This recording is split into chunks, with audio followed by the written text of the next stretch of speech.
My name is Isabella Martinez, and at 29 years old, I discovered that everything I believed about family loyalty was a carefully orchestrated lie.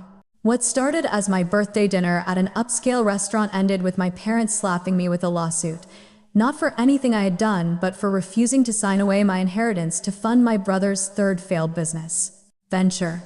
The betrayal cut deeper than any physical wound, but what happened next would expose a decades-long conspiracy that would destroy our family forever. Before I dive into this shocking family revenge story, I would love to know where you are watching from. Drop your location in the comments below.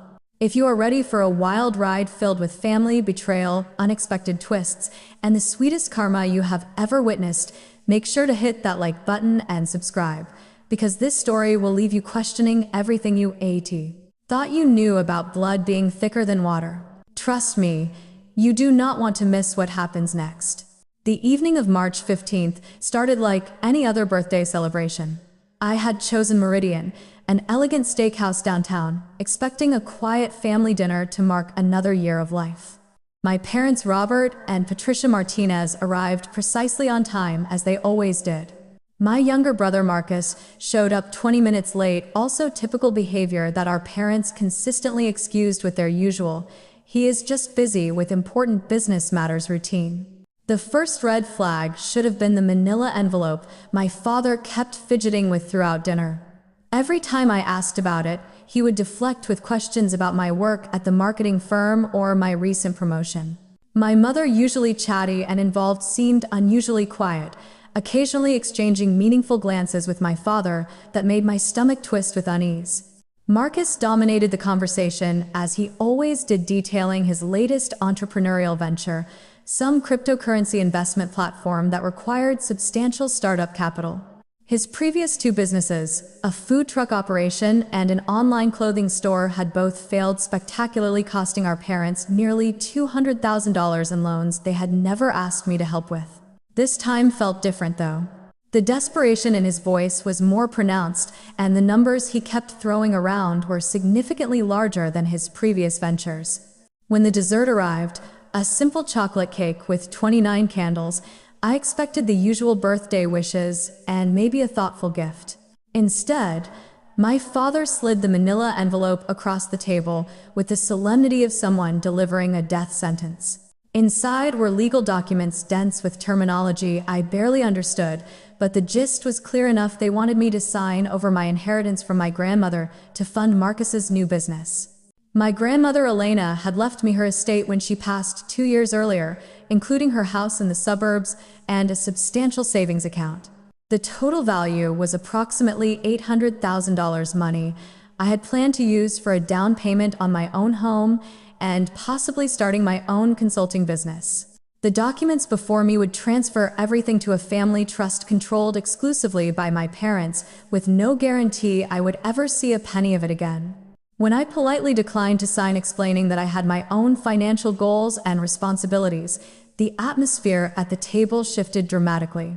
My father's face hardened into an expression I had never seen before, cold, calculating, and completely devoid of parental warmth.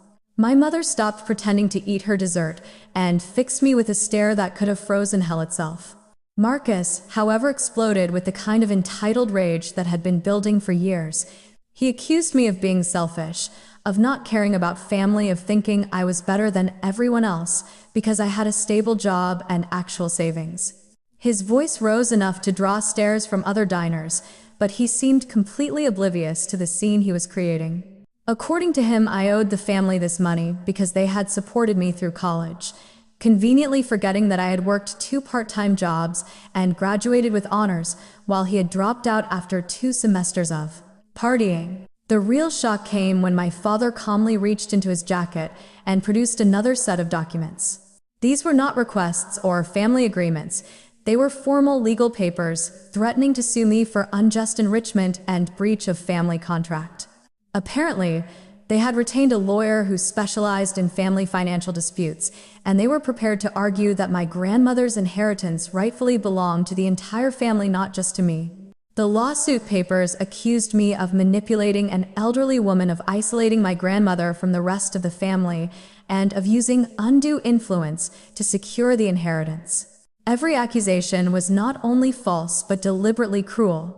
I had been the only family member who visited my grandmother regularly during her final years, who helped her with grocery shopping and medical appointments, while my parents and brother were too busy with their own lives to spare a few hours each week. As I sat there, reading through the legal threats, while my untouched birthday cake grew cold, I realized that this dinner had never been about celebrating my birthday. It had been an ambush carefully planned and executed with the precision of a military operation. They had chosen a public place, assuming I would be too embarrassed to cause a scene, and they had brought legal documentation to pressure me into immediate compliance. The worst part was watching my parents sit there calmly, as if destroying their daughter's birthday and threatening her financial security was just another Tuesday evening activity. There was no remorse, no acknowledgement that they were asking me to sacrifice my entire future for Marcus's questionable business skills. They had made their choice, and it was clear that my well-being ranked far below their precious son's entrepreneurial dreams. When I finally found my voice, I asked them how long they had been planning this betrayal. The answer came not from words but from the look that passed between them. This had been in the works for months, possibly since the day my grandmother's will was read. Every family dinner, every casual conversation about my plans, every seemingly innocent question about my inheritance had been reconnaissance for this moment. I stood up from the table, leaving the unsigned documents scattered across the white tablecloth like evidence of a crime scene. As I walked toward the exit, my father called after me with a voice I barely recognized, warning me that I had 24 hours to reconsider before they filed the lawsuit. The other diners were staring now, witnessing the complete destruction of what had once been a family. That night, alone in my apartment with the taste of betrayal still bitter in my mouth, I made a decision that would change everything. If my family wanted to play legal games and use the court system as a weapon, I was going to make sure they understood exactly what kind of opponent they had chosen to create. The morning after my birthday disaster, I woke up with a clarity that surprised me. The emotional devastation of the previous evening had crystallized into something much more dangerous: cold, calculated determination. I had 24 hours before my parents filed their frivolous lawsuit, but instead of panicking or trying to negotiate, I decided to do something they clearly had not expected. I started investigating.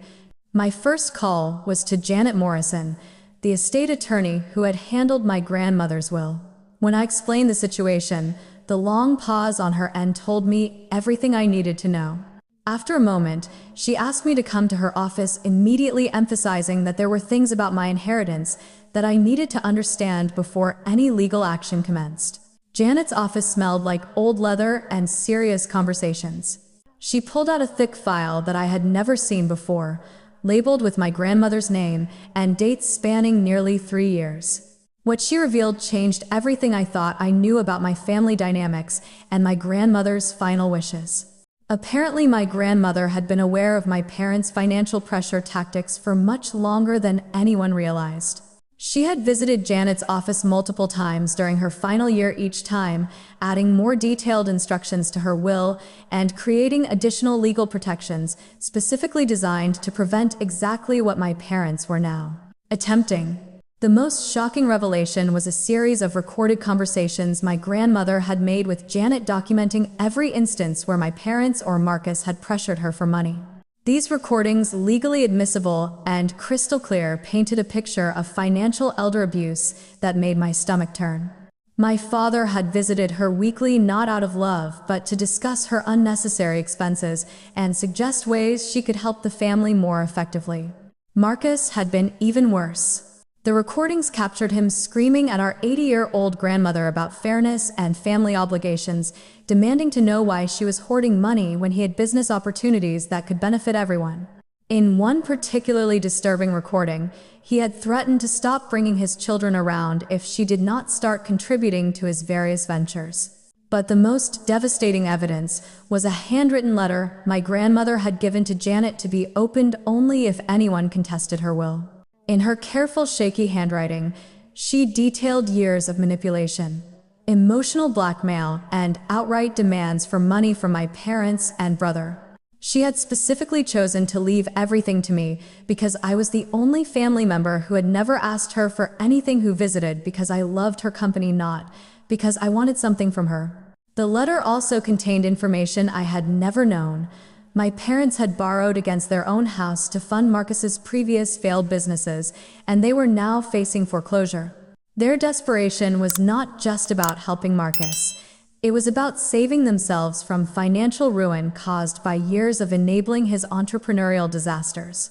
Armed with this information, I made my second strategic call to David Chen, a litigation attorney who specialized in family disputes and elder abuse cases. When I walked into his office that afternoon, I was no longer the confused, hurt daughter from the birthday dinner. I was a woman with evidence, legal protections, and a very clear understanding of what my family had been doing for years. David reviewed all the documentation with the thoroughness of a surgeon examining a patient. The recordings, the protective clauses in the will, and the detailed letter from my grandmother created an ironclad case that would not only defeat any lawsuit my parents might file, but could potentially result in serious legal consequences for them. More importantly, David explained that my grandmother had anticipated this exact scenario and had included a provision that would activate if anyone attempted to contest her will through fraudulent claims. This provision would immediately freeze any assets my parents might try to claim and would trigger an automatic investigation into their treatment of my grandmother during her final years. The beauty of my grandmother's legal strategy was its completeness. She had not just protected my inheritance, she had created a trap for anyone who tried to manipulate the situation.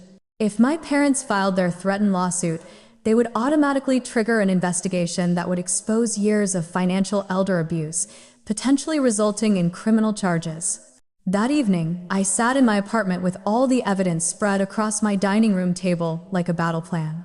The hurt and betrayal I had felt 24 hours earlier had transformed into something much more powerful: the absolute certainty that I was not the victim in this situation. I was the one holding all the cards. I spent the rest of the evening crafting a strategy that would give my parents one final opportunity to walk away from their destructive path. I would meet their 24-hour deadline, but not in the way they expected. Instead of capitulating to their demands or preparing to defend myself against their lawsuit, I would present them with evidence of their own misconduct and give them a choice: withdraw their threats completely or face the full legal consequences of their actions. The next morning, I called my father and requested a family meeting for that afternoon. When he smugly agreed, assuming I was ready to surrender and sign their documents, I could hear the premature victory in his voice. He had no idea that I was about to flip the entire situation upside down. I chose a coffee shop near their house for the meeting, a neutral location where I could control the narrative and document everything that happened. As I prepared the evidence folder that would devastate their legal position, I felt something I had not experienced in 24 hours: complete confidence in my decision to fight back. My parents had made a fundamental miscalculation when they decided to threaten me with legal action. They had assumed I would be too intimidated or too emotionally damaged to respond effectively. What they failed to realize was that they had just declared war on someone who had inherited more than money from our grandmother. I had inherited her strength, her intelligence, and her absolute refusal to be bullied by people who confused family love with financial manipulation. The afternoon meeting would determine whether my family could be salvaged through truth and accountability, or whether the nuclear option my grandmother had so carefully prepared would need to be deployed. Either way, I was ready for whatever came next. The coffee shop on Maple Street buzzed with the typical afternoon crowd when I arrived 30 minutes early.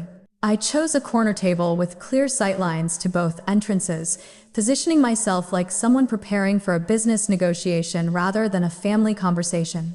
The thick manila folder containing my grandmother's evidence sat closed on the table, looking deceptively innocent while containing enough explosive material to destroy my parents' legal strategy completely. My parents arrived together with Marcus, trailing behind them like a nervous shadow. The confident smirks they wore told me everything about their expectations for this meeting. My father carried his briefcase with the self-importance of someone who believed victory was already assured, while my mother clutched her purse with the tight grip of someone anticipating a significant financial windfall. Marcus looked different though, There was a desperation in his eyes that had not been present at the birthday dinner. A hunted quality that suggested the pressure he was under extended far beyond just needing startup capital. As they settled into their chairs, I noticed he kept checking his phone with the frequency of someone expecting either very good news or very bad news. Before anyone could speak, I slid the evidence folder across the table and watched their expressions change as they realized this meeting would not proceed according to their script. My father opened the folder with the casual confidence of someone expecting to see surrender documents, but his face went pale as he began reading the first page, a transcript of his recorded conversation with my grandmother where he had berated her for spending money on her medication instead of contributing to Marcus's business ventures. The silence that followed was deafening. My mother grabbed the folder and began frantically shuffling through the pages, finding recording after recording of their manipulative conversations with my grandmother. Each transcript was time-stamped, legally verified, and damning beyond any possibility of explanation or excuse. Marcus tried to grab the folder, but I had prepared for this moment.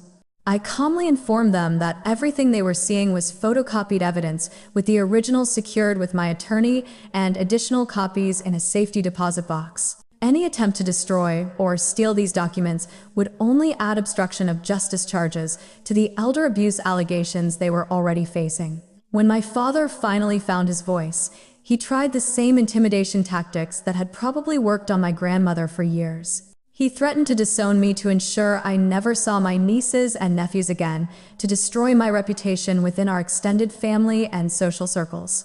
Each threat was delivered with the cold calculation of someone who had used fear as a weapon for so long that it had become second nature. But something had fundamentally changed in me since discovering the truth about their treatment of my grandmother. Their threats felt empty, powerless against the certainty that I was fighting for something much larger than just my inheritance. I was fighting for my grandmother's memory, for truth, and for the principle that elder abuse should never be rewarded with financial gain. My response was measured and devastating. I explained that their threatened lawsuit would automatically trigger the protective clauses my grandmother had built into her will, resulting in an immediate investigation by Adult Protective Services into their treatment of her during her final years. Every recorded conversation would become evidence in a potential criminal case, with charges ranging from financial elder abuse to emotional manipulation of a vulnerable adult. The implications were staggering. My father's position as a respected member of the community would be destroyed. My mother's involvement in several charitable organizations would become untenable once news of elder abuse allegations became public. Marcus's already precarious business reputation would be permanently ruined, making it impossible for him to secure legitimate funding for any future ventures. Marcus was the first to crack under the pressure. With shaking hands, he admitted that his current business venture was actually a desperate attempt to pay back loan sharks who had funded his previous failed cryptocurrency investment. The money he owed was not just substantial, it was life-threatening. He had borrowed from people who did not accept business failures as excuses for non-payment, and his deadline for repayment was rapidly approaching. This revelation explained the sudden urgency of their legal threats. They were not just trying to help Marcus start a new business. They were trying to save him from potentially violent consequences of his gambling-level risk-taking with borrowed money from dangerous people. Their desperation had blinded them to the legal and moral implications of their actions. My mother, who had remained silent during most of the confrontation, finally spoke with a voice I barely recognized. She begged me to understand that they were trying to save their son's life, that family loyalty demanded sacrifices from everyone, that my grandmother would have wanted her money used to protect her grandson from harm. But I had spent too many hours listening to my grandmother's recorded words to fall for that manipulation. In those recordings, she had specifically mentioned her disappointment in Marcus's choices and her refusal to enable his destructive pattern of financial irresponsibility. She had known about the loan sharks, about the mounting debts, and about my parents' enabling behavior, and she had deliberately chosen to break that cycle by leaving her money to someone who would not perpetuate it. The meeting reached its climax when I presented them with a choice that my grandmother had specifically outlined in her protective provisions. They could immediately withdraw all legal threats, publicly acknowledge their attempted manipulation of her will, and agree to supervised visitation only with my nieces and nephews, or they could proceed with their lawsuit and face the full consequences of criminal elder abuse charges. The supervised visitation requirement was particularly painful for them to consider. It meant acknowledging that their treatment of my grandmother had been abusive enough to warrant court oversight of their interactions with other vulnerable family members. It was a public admission of guilt that would follow them for the rest of their lives. My father tried one final manipulation tactic, appealing to my emotions by describing in graphic detail what Marcus's creditors might do to him if they did not receive payment soon. He painted pictures of broken bones, permanent disfigurement, and even potential murder, all while emphasizing that I had the power to prevent such outcomes with a simple signature on their documents. But my grandmother's wisdom, preserved in her recorded words, had prepared me for exactly this moment. In one of her final recordings, she had specifically addressed the possibility that the family might try to use Marcus's poor choices to manipulate me into giving up my inheritance. Her words were clear and prophetic. True family love sometimes meant allowing people to face the consequences of their actions rather than enabling their continued destructive behavior. As the meeting concluded, I gave them 48 hours to make their decision. They could choose the path of accountability and maintain some possibility of rebuilding family relationships based on truth and respect, or they could choose the path of continued manipulation and face the complete destruction of their reputations, their financial security, and their freedom. Walking out of that coffee shop, I felt the weight of my grandmother's legacy settling on my shoulders. She had not just left me money. She had left me the tools and the courage to fight for what was right, even when that fight was against the people who were supposed to love and protect me. The next 48 hours would determine whether my family could find their way back to honor and honesty, or whether the nuclear option my grandmother had so carefully prepared would need to be deployed with the full force of the legal system behind it. 48 hours passed like a countdown to inevitable destruction. I spent those 2 days in a strange state of calm preparation, organizing my evidence, coordinating with my attorney, and mentally preparing for the nuclear option my grandmother had so carefully constructed. Deep down, I knew my parents would not choose the path of accountability. Their entire lives had been built on avoiding consequences and shifting responsibility to others. The call came at exactly 5 o'clock on Thursday evening, precisely at the deadline I had established. My father's voice carried the familiar tone of someone who believed he still held the upper hand despite everything that had been revealed during our coffee shop confrontation. He informed me that they had decided to proceed with their lawsuit, dismissing my evidence as fabricated and my threats as desperate bluffs from someone who knew she was legally outmatched. Marcus had apparently convinced them that his creditor's situation was so dire that any legal consequences they might face would be preferable to what would happen to him if they failed to secure my inheritance money. In their desperation, they had chosen to gamble everything on the belief that I would ultimately back down rather than destroy my own family through legal action. They could not have been more wrong about my resolve or my resources. Within 30 minutes of that phone call, I was in David Chen's office, formally authorizing him to trigger every protective mechanism my grandmother had embedded in her will. The legal machinery she had constructed was comprehensive and devastating, designed specifically for family members who would try to manipulate her final wishes through intimidation and fraudulent claims. The first domino fell on Friday morning when my parents' attorney received a formal notice that their threatened lawsuit was being countered with elder abuse allegations supported by recorded evidence. The notice included transcripts of some of the most damning conversations, giving their legal counsel a preview of exactly what they would be facing if they proceeded with their frivolous litigation. By noon, their attorney had withdrawn from the case entirely. No competent lawyer wanted to be associated with a lawsuit that was based on obvious elder abuse and supported by such overwhelming evidence of misconduct. My parents found themselves suddenly legal representation, facing a well-funded and thoroughly documented case that could result in both civil and criminal penalties. The second domino fell when Adult Protective Services received an official complaint complete with all the recorded evidence of financial and emotional abuse my grandmother had suffered during her final years. The investigation that followed was swift and thorough, interviewing everyone who had contact with my grandmother during the period in question. The results were devastating for my parents' reputation. Neighbors who had witnessed their increasingly frequent and hostile visits to my grandmother's house provided statements confirming the emotional distress these encounters had caused. Healthcare workers who had observed my grandmother's anxiety around certain family members added their professional observations to the growing file of evidence. Most damaging of all was the testimony from Janet Morrison, my grandmother's estate attorney, who could provide first-hand accounts of my grandmother's fear and distress when discussing her son and daughter-in-law's financial demands. Her professional credibility lent enormous weight to the abuse allegations, transforming them from family drama into documented elder mistreatment. The third domino involved Marcus's creditor situation, but not in the way any of us had expected. When the investigation into my parents' financial situation began, it revealed that Marcus's debts were even more extensive and dangerous than he had admitted. The loan sharks he owed money to had connections to organized crime, and their methods of debt collection had already attracted federal law enforcement attention. Rather than being victims of circumstance, my parents had knowingly enabled Marcus's involvement with criminal elements for years, providing him with money that had ultimately flowed to organized crime operations. Their attempted theft of my inheritance was not just elder abuse, it was potentially money laundering and racketeering.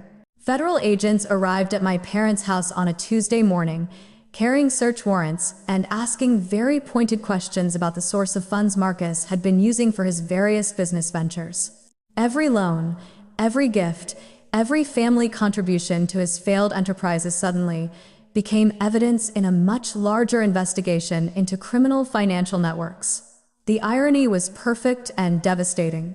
In their desperation to save Marcus from the consequences of his poor choices, my parents had exposed themselves to federal prosecution for crimes they probably did not even fully understand they had committed. Their attempt to steal my grandmother's money had triggered an investigation that revealed years of inadvertent criminal activity. Marcus himself was arrested within a week, not just for his debts to dangerous creditors, but for fraud related to his cryptocurrency investment scheme.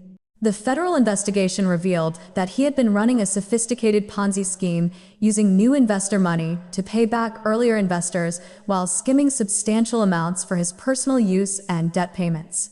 The cryptocurrency platform he had been so desperate to fund was actually a front for continued fraudulent activity. If my parents had succeeded in forcing me to sign over my inheritance, that money would have become part of an active federal criminal investigation, potentially making me an unwitting participant in ongoing fraud. My grandmother's protective provisions had not just saved my inheritance, they had saved me from potential criminal prosecution by preventing me from becoming financially entangled in Marcus's illegal activities. Her wisdom had extended far beyond what any of us had realized, protecting not just her money, but her beloved granddaughter from legal jeopardy.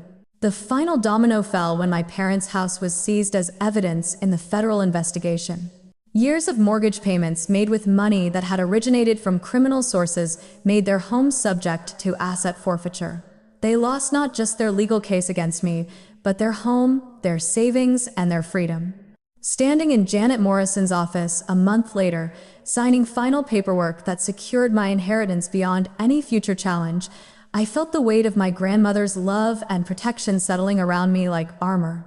She had not just left me money. She had orchestrated the complete destruction of a family corruption that had been growing for years.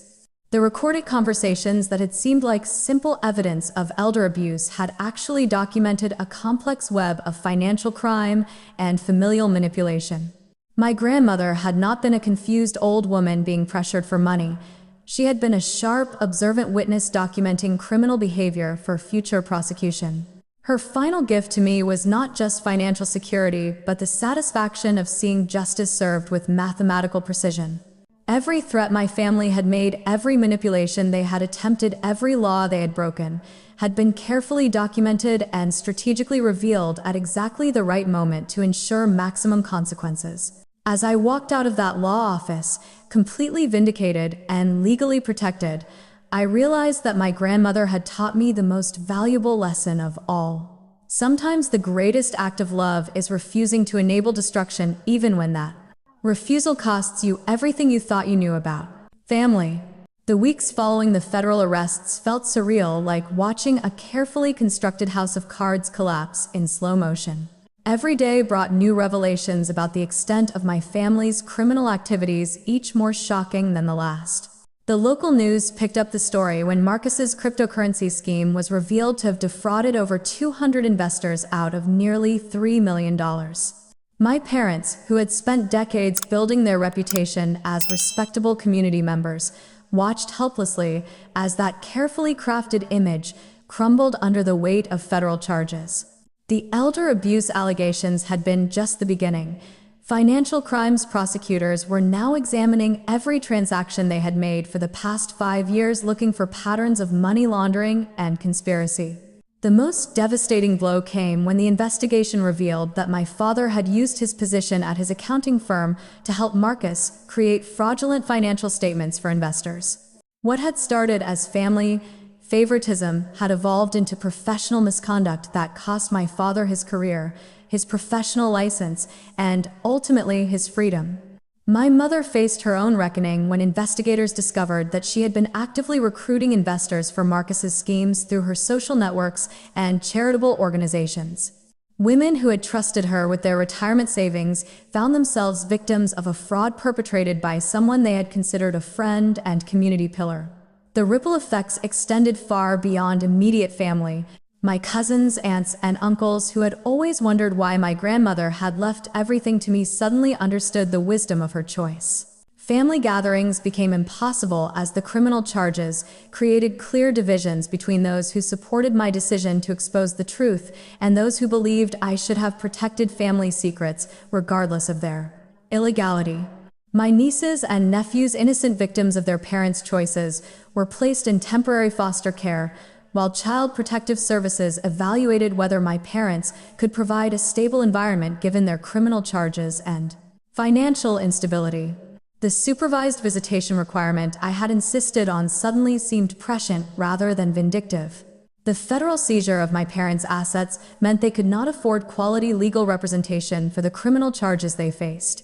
The very money they had tried to steal from me would have made no difference anyway.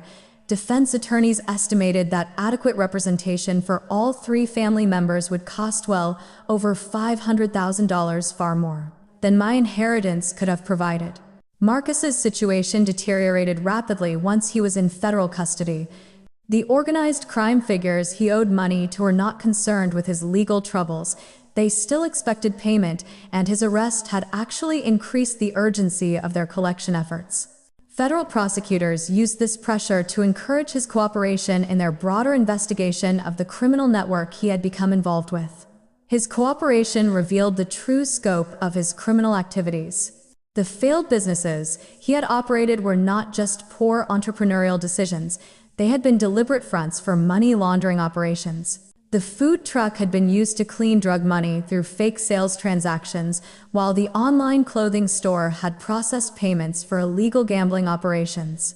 Every dollar my parents had given Marcus over the years had been fed into criminal enterprises they knew nothing about. Their beloved son had not been a struggling entrepreneur needing family support. He had been a criminal using their legitimate money to expand illegal operations while keeping them ignorant of his true activities. The psychological impact on my parents was devastating to witness, even given everything they had done. My father, who had built his identity around being a successful professional and family patriarch, was reduced to a broken man facing decades in federal prison. The accounting skills that had made him successful in legitimate business had made him invaluable to criminal operations, increasing his legal jeopardy exponentially. My mother's collapse was even more complete. The social networks she had spent decades cultivating turned against her as the full scope of Marcus's investor fraud became clear. Women who had lost their life savings because of her recruitment efforts were not interested in her claims of ignorance. They wanted accountability and restitution that she could never provide. The charitable organizations she had been involved with conducted their own investigations, discovering that she had used her positions to identify wealthy donors who might be susceptible to investment fraud. Her volunteer work, which she had always viewed as evidence of her good character, was revealed to have been reconnaissance for criminal targeting. Local media coverage was relentless and thorough. Investigative reporters traced the connections between Marcus's various schemes, my parents' enabling behavior, and the broader organized crime network that had been operating in our community for years. Our family name became synonymous with sophisticated white-collar crime and elder abuse. The contrast between the media coverage and my grandmother's recorded words was striking.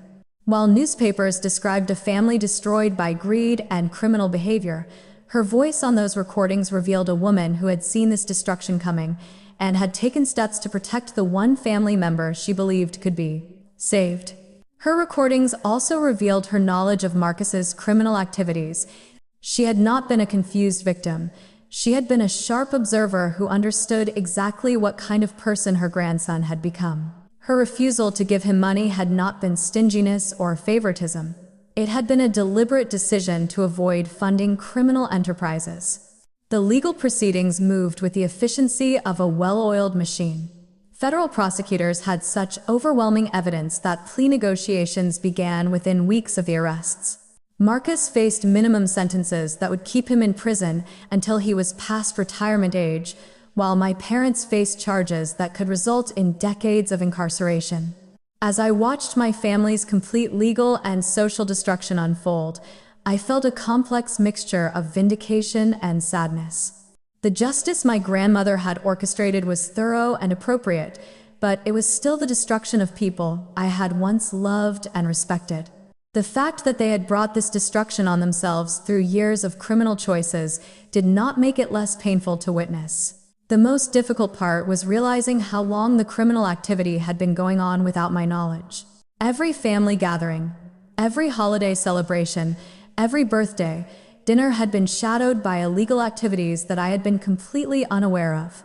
My grandmother had protected me from this knowledge while she was alive, but her death had made that protection impossible to maintain. Standing in my apartment surrounded by legal documents and news clippings that chronicled my family's downfall, I understood that my grandmother had given me something more valuable than money. She had given me the truth, no matter how painful that truth might be. 6 months after the federal arrests, I stood in my grandmother's former house, now legally and completely mine, and felt the weight of everything that had transpired settling into something resembling peace. The criminal trials had concluded with convictions across the board.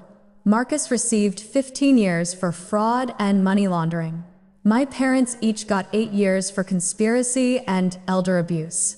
The house was quiet in a way it had never been during my childhood, free from the toxic dynamics that had poisoned our family for so long. The financial restitution ordered by the court would never fully compensate Marcus's victims, but my inheritance remained completely intact thanks to my grandmother's legal protections.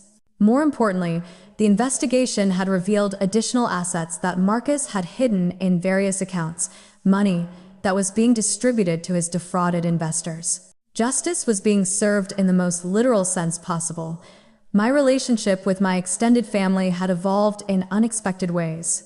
Cousins who had initially been angry about my decision to expose the criminal activity gradually came to understand that I had saved them from potential legal jeopardy. Several of them had been considering investing with Marcus before his arrest, and my actions had prevented them from becoming victims of his fraud. My nieces and nephews, now living with relatives who had passed thorough background checks, were slowly beginning to understand why their parents were no longer part of their daily lives. The family court had established a structured program that might eventually allow supervised contact, but only after my parents completed extensive counseling and demonstrated genuine understanding of the harm they had caused. The most surprising development was the relationships I had built with some of Marcus's victims. Several of the women who had lost money to his schemes had reached out to thank me for exposing the fraud, even though it had come too late to save their investments. These connections had evolved into genuine friendships based on shared experiences of financial betrayal and recovery. One victim in particular, Margaret Stevens, had become like a surrogate grandmother to me. She was 83 years old and had lost most of her retirement savings to Marcus's cryptocurrency scheme, but her spirit remained unbroken. Her wisdom about rebuilding life after betrayal had been invaluable during my own healing process. Through Margaret, I had connected with other elder abuse survivors who were working to prevent similar crimes. Our informal support group had evolved into a more formal organization that provided resources and advocacy for elderly people facing financial manipulation from family members. My grandmother's recordings had become training materials for social workers and law enforcement officers. The consulting business I had planned to start with my inheritance had become something much larger than I had originally envisioned. Working with elder abuse survivors had taught me about the intersection of family dynamics and financial crimes, leading me to specialize in helping families identify and address financial manipulation before it escalated to criminal behavior.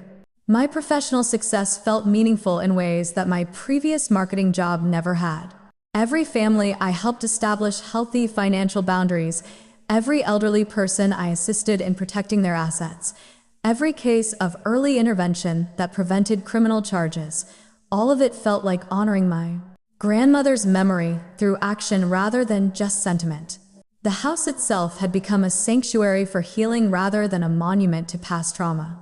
I had renovated the kitchen where my grandmother had recorded so many of those crucial conversations, turning it into a bright, welcoming space that felt like a celebration of her wisdom rather than a reminder of family betrayal. Her bedroom had been converted into a home office where I worked on cases involving financial elder abuse. Sitting at the desk where she had written her protective letter, I often felt her presence, guiding my decisions about how to help other families navigate the complex intersection of love, money, and criminal behavior. The local media attention had gradually shifted from sensational crime coverage to more thoughtful reporting about elder abuse prevention and family financial dynamics. Several journalists had written follow-up stories about the importance of legal protections for elderly people and the warning signs of financial manipulation that families should watch for. My story had become a cautionary tale about enabling destructive behavior in the name of family loyalty, but it had also become an inspiration for people facing their own difficult decisions about exposing family wrongdoing.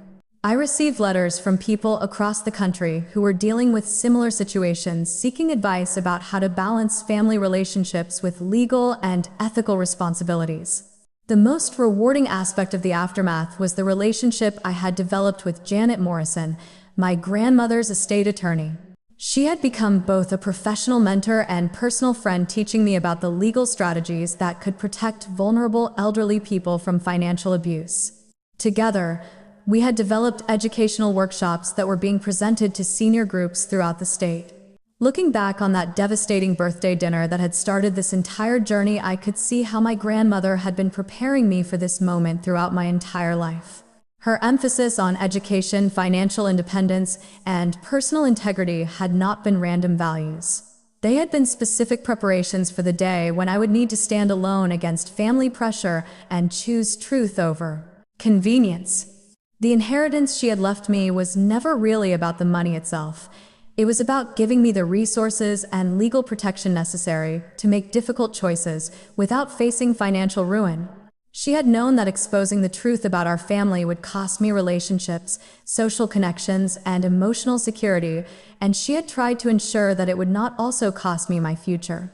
As I write this story now, sitting in the garden where my grandmother spent her final, peaceful years, I understand that families are not just about blood relationships. They are about people who choose to love, support, and protect each other through difficult circumstances. The family I have built since exposing the criminal activity in my biological family is stronger and more authentic than anything I had experienced before. Have you ever had to choose between family loyalty and doing what was right? Have you witnessed karma coming full circle in your own life, where people who caused harm eventually faced consequences that seemed almost too perfect to be coincidental? I would love to hear your stories in the comments below. Sometimes sharing these experiences helps us all understand that we are not alone in facing these impossible choices. If this story resonated with you, please hit that like button to help other people find it who might be dealing with similar family drama. Subscribe for more true stories about justice, karma, and finding strength in the most difficult circumstances. Share this video with anyone who needs to hear that sometimes the greatest act of love is refusing to enable destruction, even when that refusal comes at enormous personal cost. Thank you for joining me on this journey through one of the most difficult periods of my life. I hope that sharing my grandmother's wisdom and the justice she orchestrated from beyond the grave helps you find courage in your own difficult family situations. Remember, chosen family built on truth and respect will always be stronger than biological family built on manipulation and lies.